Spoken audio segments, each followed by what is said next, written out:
Let's find out the history of the books of Jonah and Micah in just 1 minute. Now, during the time of Amos, the prophet called Jonah to preach repentance to the Ninevites, but you know the story. He decided to run in the opposite direction.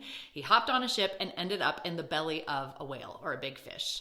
But why did he run in the first place? Well, Nineveh was the capital city of Assyria, which was a country known for its efforts to conquer other nations, including Israel.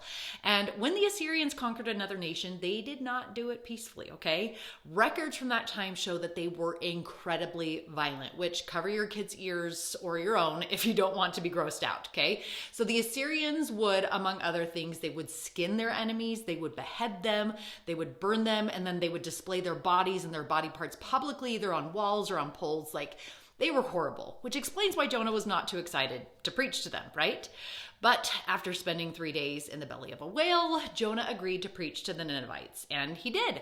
He gave them a 5-word sermon, to be exact. And the shocker is that the Ninevites repented, all of them, including their cows, okay? But rather than being excited, the story ends with Jonah sitting on a hillside, pouting as he watches, hoping that the Ninevites will unrepent and be destroyed. Now, as for Micah, he was a prophet from Judah who lived around the same time as Isaiah, and he preached repentance to the wicked Israelites, warning them that Assyria was going to conquer them if they didn't shape up. And unlike a lot of the prophets who were ignored, Micah was actually pretty effective. The prophet Jeremiah actually mentions that Micah was a part of laying the foundation for King Hezekiah's spiritual overhaul of the kingdom of Judah. And that is your 1-minute history for Come Follow Me this week.